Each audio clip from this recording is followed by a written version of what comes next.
Morjesta. Tänään olisi reikien paikkailua luvassa. Elikkä siis tähän malliin. Elikkä taas tehdään äänenpaine mielessä. Tähän autoon parannuksia. Mä tän ekan puolen tästä tein jo. Tää on 1,5 milli alumiinia. Tämmöstä. Aika ohkasta, mutta tuo kyllä riittää tuo 1,5 milliä, että tää on niin pieni tämä alue. Sitten laitoin popniitellä vaan kiinni. Tähän meni noin tunti. Tähän ekaan puoleen. Tää on vähän hidasta hommaa. Mutta kun kuunnellaan, niin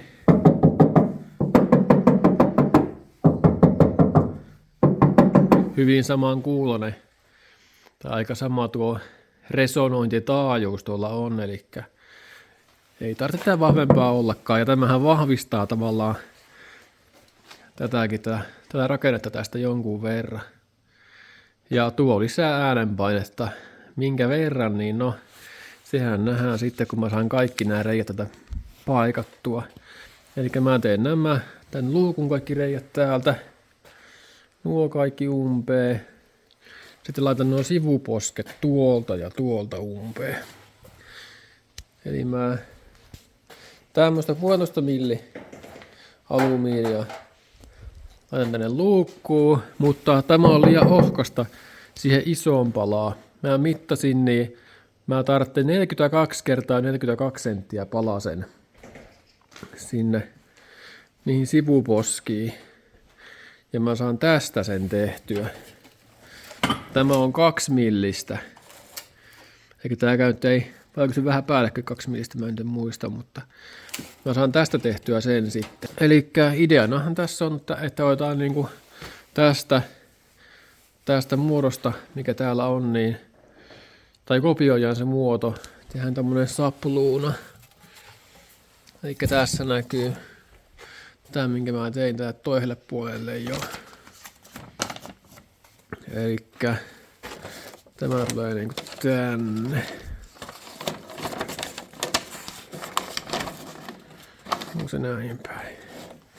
Taitaa olla. Eli mä ton paperin tohon laitoin vaan tällä lailla. Sitten mä kynällä merkkasin näitä nuo reunat. Tää näkyy. Mitä mun merkkailuja. Elikkä mä sain tarkasti tietoa, että mistä mä reuna tässä menee. Sitten mä leikkasin tämän paperi vähän isommaksi kuin mitä tuo mun piirros oli. Noin 0,5 senttiä tuli isompi. Sitten mä tein tähän tämmöset 45 asteen pyöristykset noihin reunoille, että se tiivistyy sitten paremmin. Eikä mä en tohon pistä mitään mattoa sitten lisäksi. Pistän mattoa pelkästään näihin reikiin. Eli näinkään iso reikää ei matolla saa peitettyä mitenkään. Eli se ongelma on siinä, että se alkaa joustamaan se matto. Sitten se repee jossain vaiheessa. Ja vaikka on semmoinen alumiinivahvisteinen, sekään ei riitä tommoseen. Tää on liian iso aukko niin kuin äänenpaineautoon, kun se alkaa heilumaan näin ja se repee sitten jossain vaiheessa. No tässä näkyy tää mun leikkaaman pala. Mitenpä nyt meni tänne? Noin, siellä näkyy tää mun palanen, eli tää on oikeastaan just saman kokoinen, mikä tää mun paperi tässä on, niin sitten seuraavaksi mä teen tänne. Niin jo, mä leikkasin tämän vahingossa väärinpäin, eli tässä on maattopuoli ja maalaamaton puoli, niin tää nyt tulee toinen tänne väärinpäin nyt vahingossa. No ei se mitään haittaa.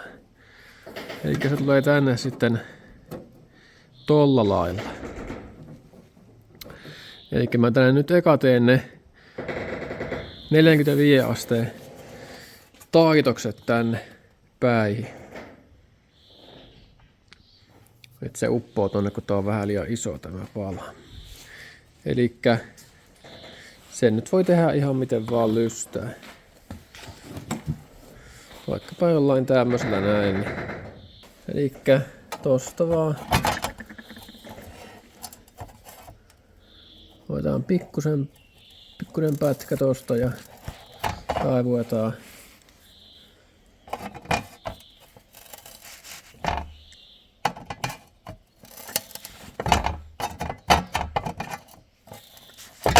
Noin. Näin tehdään tää kokonaan ympäri. Saa vähän enemmänkin taivuttaa. Ja sit se uppoo tänne nätisti. Ja tiivistyy samalla hyvin. No niin, nyt se olisi niinku muutamalla popnitillä paikallaan. Sitten mä täältä operoin nämä kaikki reunat vaan tänne tasalle. Niin kuin täällä nyt näkyykin, että on suhteellisen ilmatiivis. Tässä kohtaa on vähän enemmän sitten moukaroitavaa.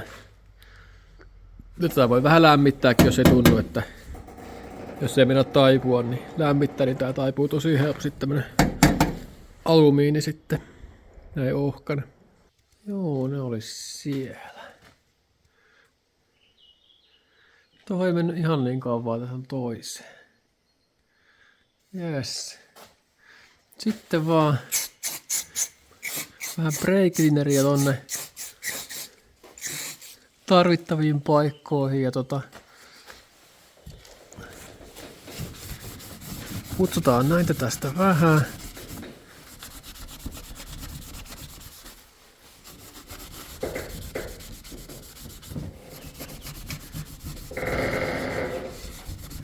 Juu, ja sitten me laitetaan vaan mattoa noihin, että saadaan tuo lähes täysin tiiviiksi. Ja samaa STP:tä taas.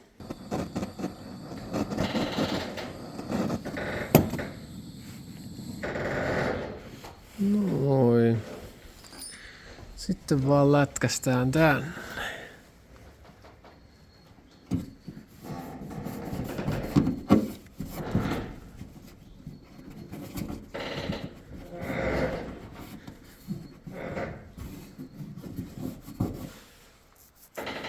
Dodi!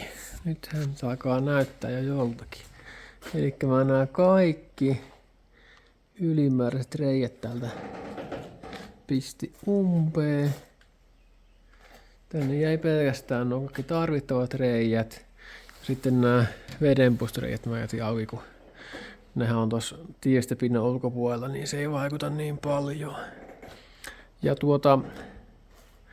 niin mä täältä nuo reijät laitan kans umpeen. Tuon lisäjarruvalon alta. Eli käytännössä tää luukko on nyt erittäinkin tiivis. Mut minkä verran tää vaikuttaa lukuun? Mikä tää jonkun verran vaikuttaa, mutta mä sitä nyt erikseen en jaksa testata. Mä teen suoraan nuo kylet täältä kanssa seuraavaksi. Elikkä mä puran tuolta nuo ja vetästään sinne ne alumiinit kanssa samaan syssyyn. No niin, nyt vaikka tää eka paikkapala täällä olla valmis. Tässä oli aika niinku törkeä homma. Ja kun tämä on niinku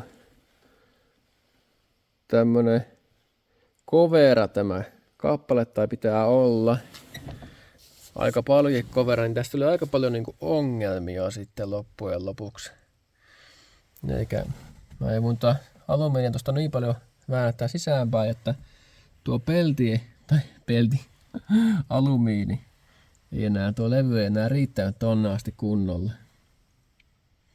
Eli vaikka mä jätin tähän suurin piirtein 5 milliä ylimääräistä joka paikkaa, niin se ei riittänyt kumminkaan. Että kun tekee toisen palan, niin pitää tolle alueelle, mikä tuossa nyt näkyykin, niin jättää vielä se semmonen ainakin 5 milliä sitten lisää varaa tonne. Ihan vasaralla vaan paukuttelin. Nyt se on niin aika lailla oikein muotoinen. Tästä varmaan näe, että miten vino tämä on, mutta on niin tosi vino. Varsinkin tästä kohtaa, niin se on tosi tuolla syvä. Mä päätinkin tehdä suoraan tämän puolen valmiiksi. Eli mä otan tuonne pari tuommoista alumiinipalikkaa vielä.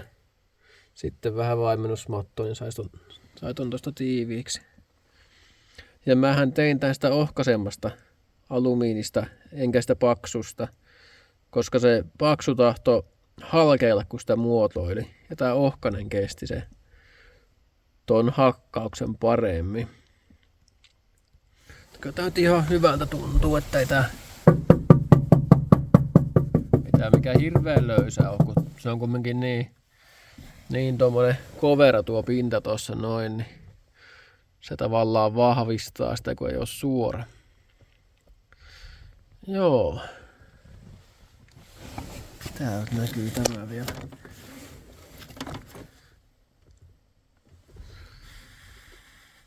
Täältä kohdasta se pakosti nyt vähän vuotaa, mutta sillä nyt ei oikein maha mitään, koska tuossa on tuo turvavyö. No tuo on aika pieni juttu kumminkin vielä sitten. Ja sitähän tosta voisi vähän kyllä pienentääkin tätä aukkoa. Vaikka ihan vaimennusmatolla, jos jaksaisi. Mut joo, mennään ton toisen puolen kimppuun seuraavaksi. Tässä nyt näkyy tää toinen puoli.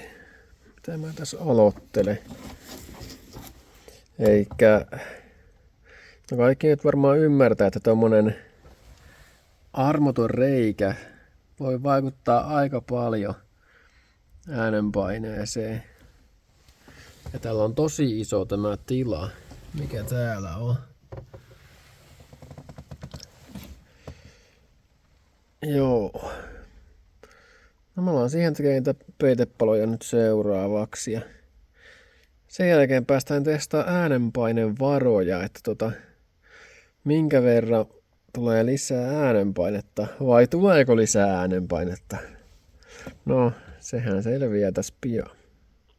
Nyt on pala leikattu ja mä tein tohon nuo 45 asteen taitokset, että se uppoo sinne koloon hyvin. Joo, sitten vaan aletaan taittaa kiinni.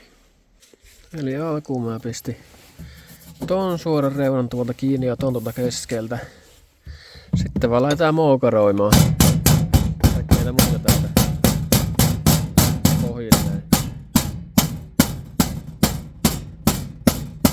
Ja se on täältä nyt. Se ei uppoa tänne vielä ollenkaan, koska tää on nyt liian iso tämä alue tässä, tai tää pituus tässä näin. Mut kun tulee kovera tosta noin, niin se tavallaan lyhentää.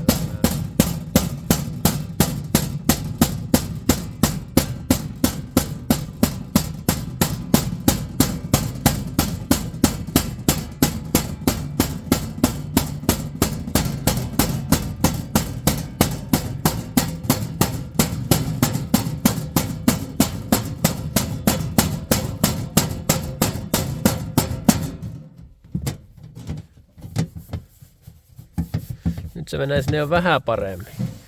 Joo, on siinä vähän vielä hakkaamista. No niin, nyt olisi tämä taas takaisin kasassa. Ei ole homma, että olisi tehty mitään. Siellä on nuo kyleetkin taas. Niin kuin kuuluukin. Yes. Sitten vaan menen testaa taas, että millaista äänenpainolukemaa tätä nyt tulee. Saa pistää veikkauksia, että soiko paremmin vai huonommin mitä aikaisemmin. Niin, ja tää autohan on käytännössä nyt tiivistetty tälle tasalle, eli lasien alapinnan tasolle asti joka paikasta. Eli se ajattelisi, se jotain vaikuttaisi. Niin, paitsi nämä ovet on vielä tekemättä muuten. Eli nämä ovet kannattaa ehdottomasti tehdä, koska se tuo huomattavasti niitä midpassotaajuuksia sieltä esille. Eli midpassotaajuudet soi huomattavasti lujempaa, kun laittaa umpeen kaikki reijät, tuolla aika isot ne reijät, niin laittaa vaikka alumiinilla tai jollain peltilevyllä, mitä nyt keksiikään laajettavaksi, niin sinne niin sen kannattaa kyllä ehdottomasti tehdä, mutta ei kannata käyttää vaimennusmattoa, koska se on liian pehmosta, se vaan joustaa siellä, niin se syö sen tavallaan hyödyn sitä sitten. Eli jotain levyä laittaa, alumiinia tai peltilevyä, niin se toimii. Pitää se tehdä tälle autolle vielä. Mutta tosiaan tälle tasalle on tehty koko auto nyt, kaikki reijät ummessa. Tai ainakin 99% reijistä. Ja tosiaan nyt saa sitten veikata, että soiko tää paremmin vai huonommin. Saas nähdä. Vähän muakin jännittää. No joo, ja taas olisi luvassa äänenpainetestiä. Täällä näkyy mittari, eli kokeillaan tää suljettunut luku. Eli ekana tää ikkuna kiinni, eli just sama testi mikä tehtiin viimeksi. Tää on 13 Hz, vai olisi 14 Hz viimeksi paras kumminkin sitten. No kokeillaan tästä vähän soittaa. Tää volyymeja varmaan vähän lisää. Otaanko tuolta tuolta? 13. Otan lisää.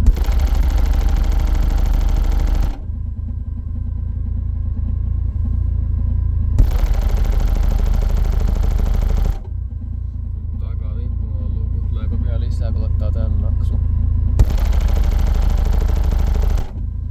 Ota 4144.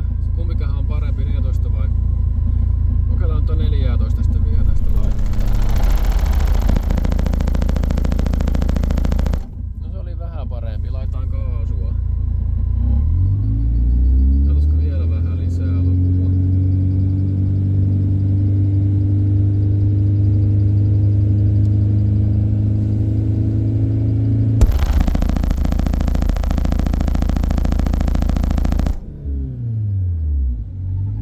Onko tää just sama luku kuin viimeksi? Jotain 4157. Taitaa muuten olla just sama luku. No ainakin erittäin sama luku mikä viimeksi. Vai olisiko josta 4165 tai jotakin? No en minä muista. No käytännössä näköjään turhaa työtä oli ainakin tää suletun luvun osalta näköjään. Tää mun yli 6 tunnin homma minkä mä tähän tein. Justiisa. Ja tää kyllä kuulostais soivan nyt lujempaa tänne sisälle. Niinku kuin omaan korvaan, mutta en tiedä sitten, ei tohon mittarille ainakaan soi. Sitten avataan tuo ikkuna tästä. Noin ja laitetaan. Se oli varmaan se 18 tai joku se taajuus. No katsotaan nyt tosta, laittaa 17 ekana.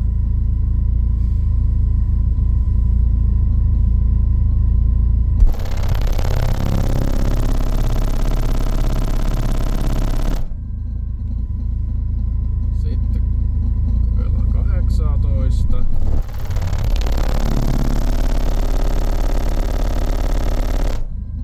Ihan vähän parempi, entäs 19.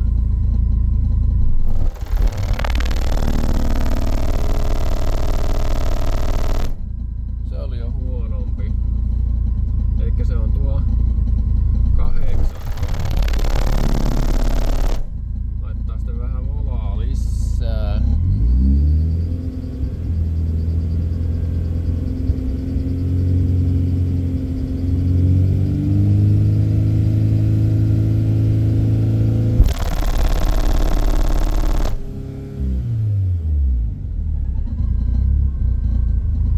Joo. Nyt on viimeinen naksu.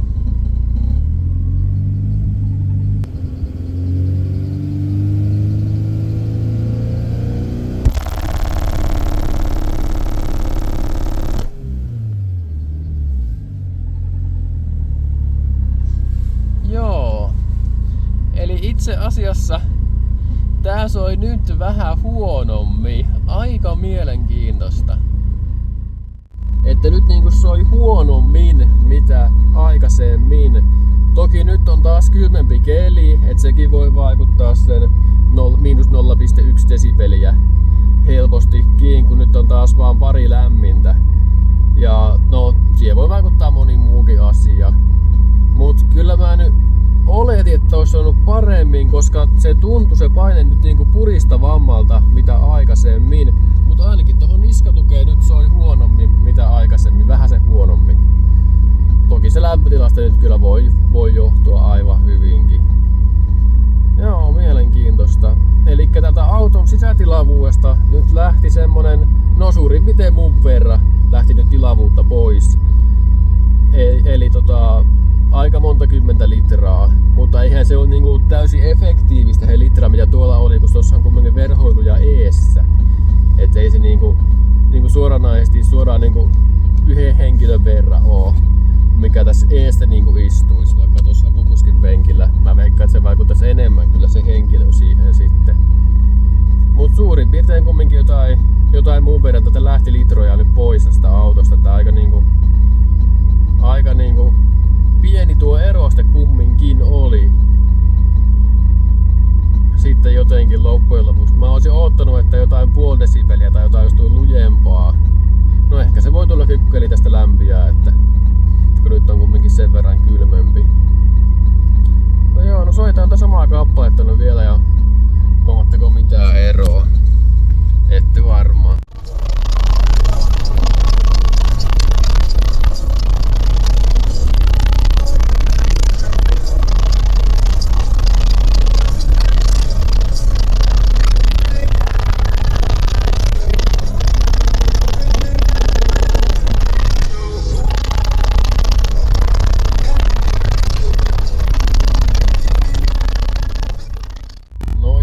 Eipä toi nyt mikään maailmanloppua kumminkaan, vaikka ei äänenpainetta tullutkaan.